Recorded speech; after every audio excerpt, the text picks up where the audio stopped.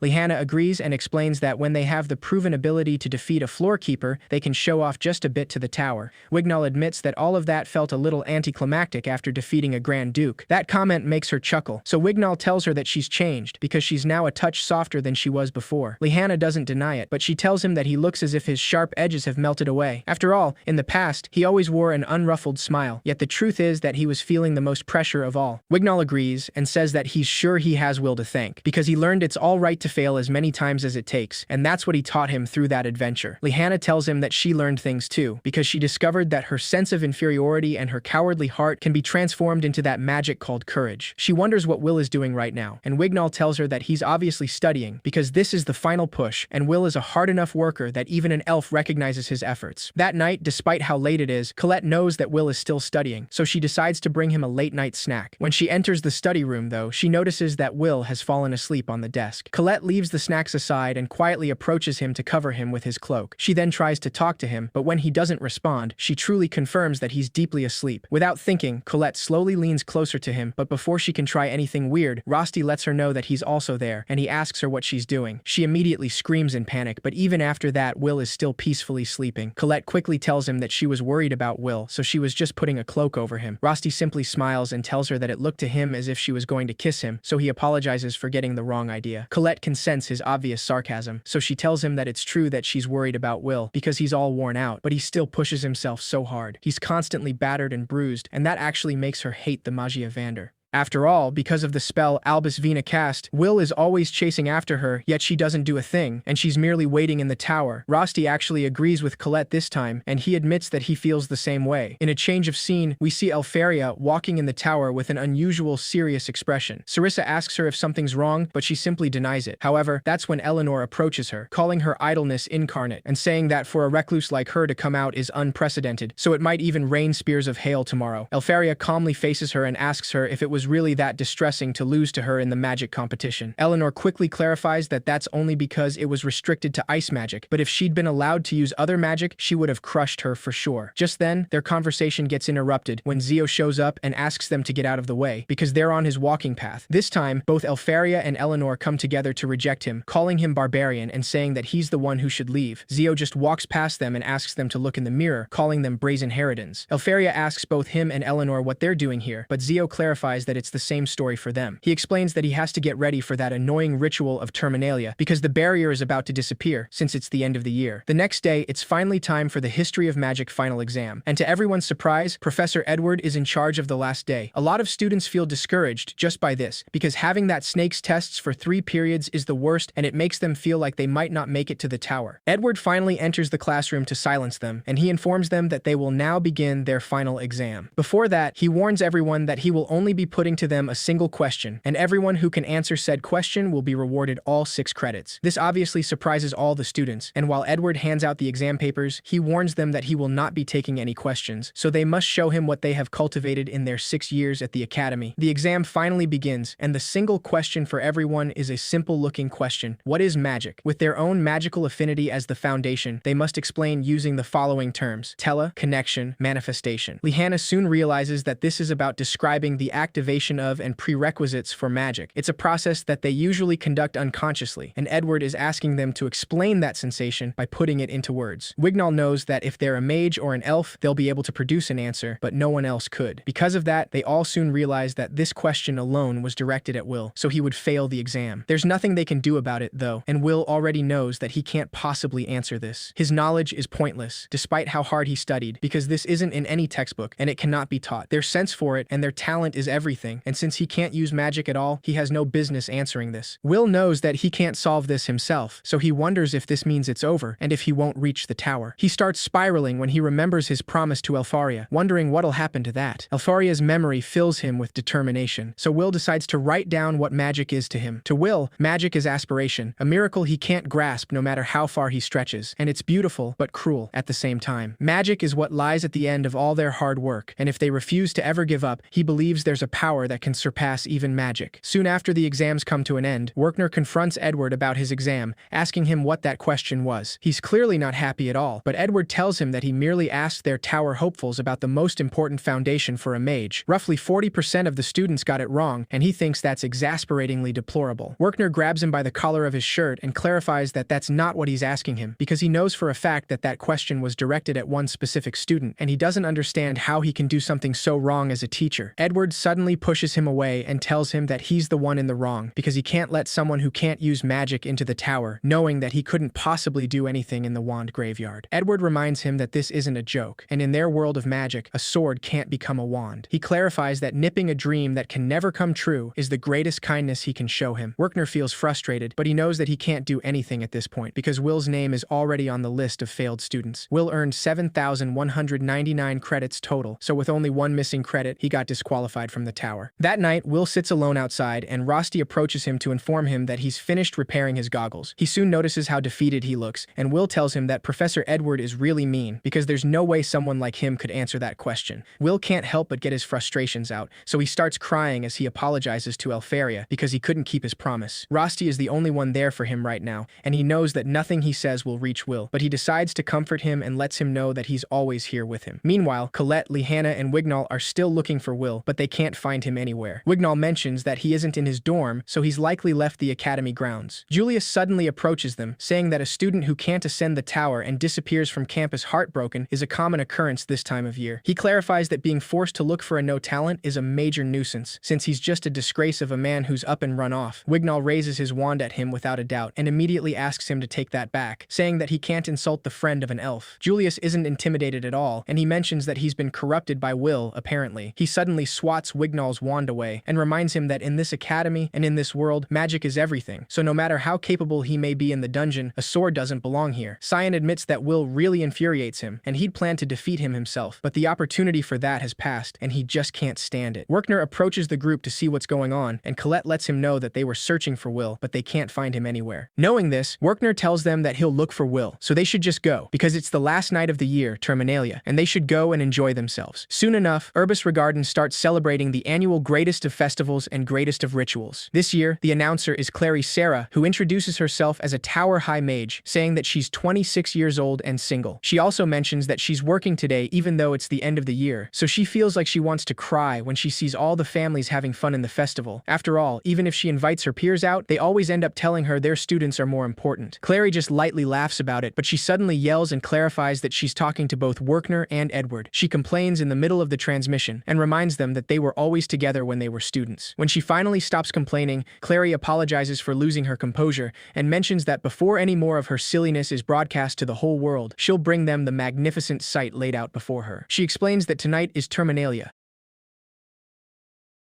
so they're undertaking the reconstruction of the Great Barrier protecting the sky. Long ago, people didn't know of the sky, and this world was locked in darkness. The celestial host destroyed the wide, vast earth, and a great number of lives became a funeral procession. Just when all seemed lost, right at that moment, under their founder Mercedes, 5 great mages sealed off the sky and forced the host to retreat. Clary reminds everyone that that was 500 years ago today, and the Magia Vander's Great Barrier was cast to serve as their sky to this very day, so it has continued to protect them. Iris observes the whole celebration from afar, knowing that the barrier is effective for 1 year's time. Every year, at its close, a new Great Barrier is erected to shroud them, and the dissolving of it would mean their legends becoming reality. That's why everyone is on guard, making sure there's nothing unusual on the ground and no abnormalities in the air either. There are no suspicious shadows or reactions to magic seen, so every situation is all clear and all preparations are complete. A minute before midnight, the Magia Vander begin the barrier celebration, so Clary asks everyone to welcome them with a song of glory. All the people at the festival instantly cheer for them, and Clary says that she's sure some of them must be sunk in despondency, and there must be some trapped in despair. However, she wants them to lift their heads, because they must never forget that even now, the celestial host still targets their world, and this paradise is under a threat even now. That's why, no matter how down they may feel, they must uplift the sky and drive back the wickedness. Everyone in the festival raises their wands to help to support the sky once again, and when the clock strikes 12 a.m., all the Magia Vander use their magic to cast a new Great Barrier, carry it Harriet uses the flame crown, Elfaria uses the water orb, Zio uses the lightning throne, Eleanor uses the wind scepter, and Aaron offers the earth altar. With their power combined, they cast a supreme spell, the 5 Wands Great Barrier Partitioning Paradise, Vendes Terminalia. Once the spell is completed, people celebrate the new year, welcoming a new world. Just when they thought everything turned out all right, people see weird words written in the air wishing them a happy new year, signed with Headless' typical creepy smiley face. The environment suddenly shifts, but people are completely clueless and confused, so they assume that it's some kind of festival performance. Several magic circles appear in the sky, and dangerous monsters soon begin to descend, bringing chaos and destruction everywhere they go. Somewhere where no one can see them,